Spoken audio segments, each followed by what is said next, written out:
Le 1er mai 2015, un groupe de scientifiques a prédit qu'en novembre suivant, nous verrions une étoile exploser en supernova à des milliards d'années-lumière dans une galaxie spirale désignée SP 1149. C'était la première fois que quelqu'un essayait de prédire une supernova.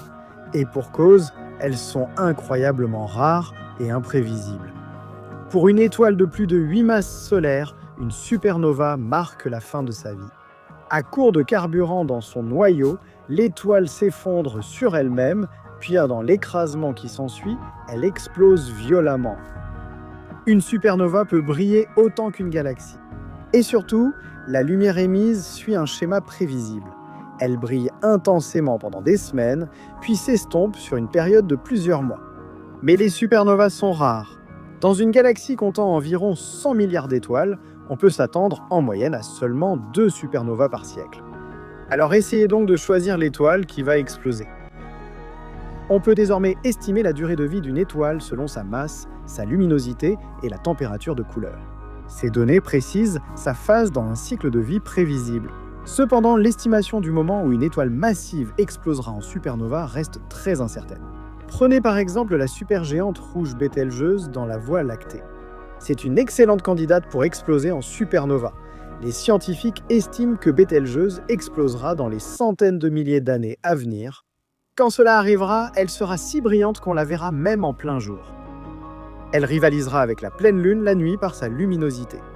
Comparé à la durée de vie d'une étoile, 100 000 ans représentent une brève période de temps. Mais pour nous, humains à la vie si courte, cela semble éternel. Vous pourriez penser qu'il aurait été difficile de convaincre tout le monde lorsque les scientifiques, ayant prédit une supernova en novembre 2015, ont demandé du temps d'observation sur Hubble pour photographier la galaxie SP 1149. Mais non, leur demande a bien été acceptée. Ils pouvaient imager cette partie du ciel environ une fois par mois à partir du 30 octobre.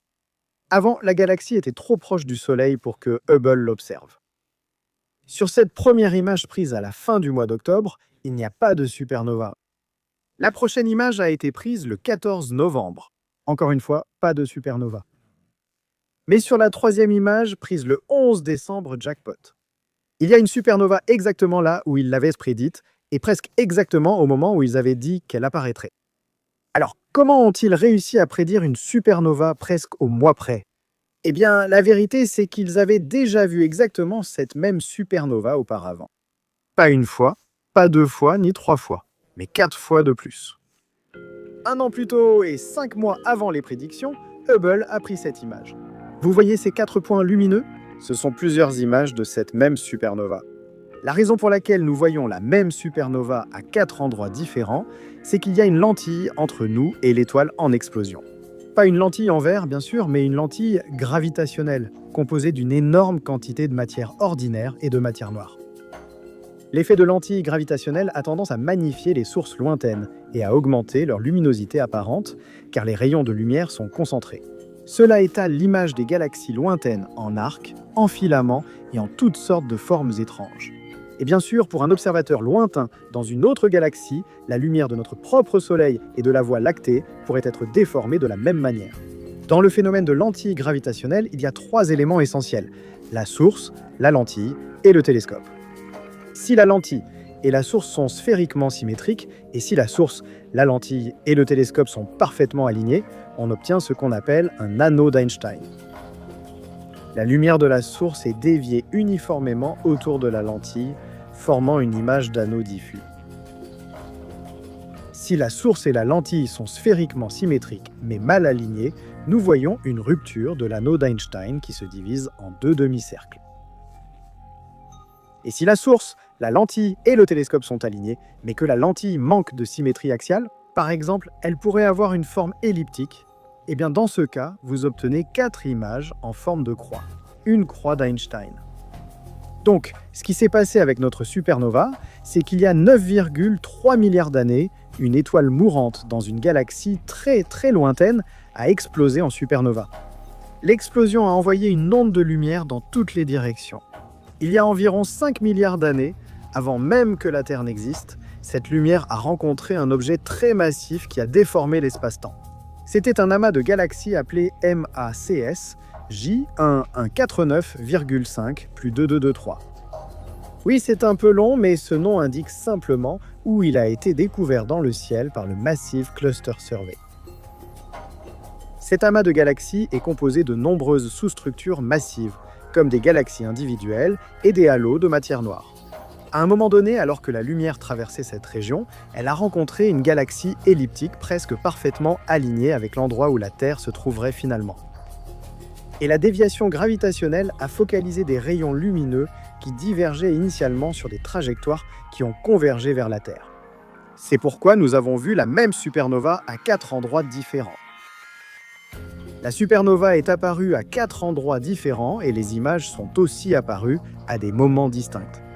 Par rapport à la première image, les autres ont accusé des retards allant de 5 jours à plus de 3 semaines. Nous avons mesuré ce délai grâce à la courbe de lumière caractéristique de la supernova. Certaines images de l'explosion étaient plus avancées dans leur courbe de lumière. Découverte très chanceuse, c'est la première observation d'une supernova vue en plusieurs images par effet de lentille gravitationnelle. D'autres objets, comme des galaxies vues plusieurs fois à cause de la lentille gravitationnelle, apparaissent en images multiples dans le ciel. Cependant, leurs images ne varient pas prévisiblement dans le temps. Il est donc impossible d'en déduire un décalage temporel relatif. Le décalage temporel entre les images de la supernova vient du fait que la lumière a suivi 4 chemins de longueur différentes, mettant donc plus de temps pour les plus longs. Mais il y a une autre raison, c'est que la lumière qui traverse un espace-temps courbé semble voyager plus lentement par rapport à un observateur externe. C'est beaucoup moins intuitif, mais c'est un aspect bien établi et bien vérifié de la relativité générale. En 1964, Irwin Shapiro a suggéré qu'il serait possible de tester ce délai gravitationnel en envoyant des signaux radars vers Vénus et en mesurant le temps que met l'écho à revenir. Il a calculé qu'en raison de l'influence gravitationnelle du Soleil, les signaux mettraient 200 microsecondes de plus lorsque Vénus se trouve de l'autre côté du Soleil, comparé à lorsqu'elle est proche de nous. C'est un délai gravitationnel sans lien avec la distance supplémentaire parcourue par la lumière. Et en quelques années, les données expérimentales ont révélé que le délai temporel gravitationnel pour la lumière passant près du Soleil était exactement comme prévu.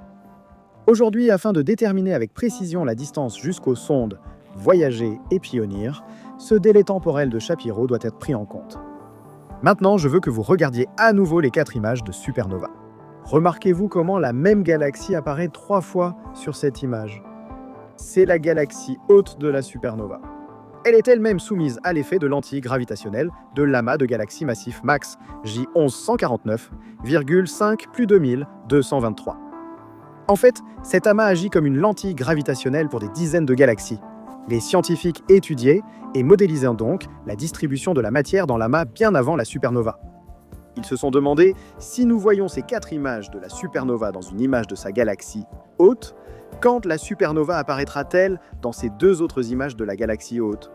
Et en utilisant les modèles de distribution de masse et la relativité générale, ils ont calculé que, dans cette image, la supernova serait apparue 20 ans plus tôt, en 1995. Or, il n'existe pas d'image détaillée de cette partie du ciel datant de 1995, dont il n'y a aucun moyen de vérifier. Mais dans l'autre image de la galaxie, ils ont prédit que la supernova réapparaîtrait environ 1 an plus tard, presque exactement au moment où elle est apparue sur cette image de Hubble. Cette prédiction réussie est une confirmation fantastique de notre compréhension de la lumière et de la gravité à l'échelle de l'univers tout entier. Mais cela a des implications encore plus importantes. L'un des grands débats actuels en astronomie concerne la vitesse d'expansion réelle de notre univers. Ceci est mesuré par la constante de Hubble, le taux auquel les galaxies lointaines s'éloignent les unes des autres en fonction de leur distance. Il y a désormais 2 méthodes traditionnelles pour cette mesure. L'une observe des étoiles proches à la luminosité absolue connue. Ensuite, nous pouvons utiliser leur éclat apparent pour déterminer à quelle distance elles se trouvent. En combinant ces distances avec le décalage vers le rouge, on peut mesurer la vitesse d'expansion de l'univers grâce à la méthode de l'échelle des distances. Et la valeur de la constante de Hubble obtenue est d'environ 74 km par seconde par mégaparsec, ce qui signifie que pour chaque mégaparsec séparant 2 galaxies, elles s'éloignent en moyenne à 74 km par seconde, L'autre façon de mesurer la constante de Hubble consiste à étudier les caractéristiques du fond diffus cosmologique, qui est essentiellement une image de l'univers primordial. En utilisant le modèle standard de la cosmologie, appelé lambda CDM, nous pouvons déterminer comment cette image de l'univers primordial évoluerait avec le temps. Le résultat obtenu avec cette méthode est de 67 km par seconde par mégaparsec, ce qui est nettement plus lent que les 74 trouvés avec l'autre méthode. Au fil des années, ces deux techniques ont été perfectionnées, réduisant leurs incertitudes, mais les valeurs ne se sont pas rapprochées. Donc à l'heure actuelle, les deux valeurs semblent vraiment différentes. Elles sont sur le point d'atteindre un résultat à 5 sigma. L'astrophysicien Joseph Silk a qualifié cela de crise possible pour la cosmologie, mais il existe des méthodes indépendantes pour mesurer la constante de Hubble. Et l'une d'elles consiste à observer une supernova observée en plusieurs images par effet de lentilles gravitationnelles et à utiliser le délai entre leurs apparitions pour la calculer. Cela a été proposé pour la première fois par un astronome norvégien, Sjur Refsdal, en 1964. C'est la première supernova à lentilles multiples observée. Elle a été nommée supernova Refsdal. Les calculs de la constante de Hubble à partir de ces données donnent une valeur de 64 km par seconde par mégaparsec. Bien que ce résultat présente de grandes barres d'erreur, il s'accorde davantage avec les mesures du fond diffus cosmologique qu'avec celles de l'échelle des distances.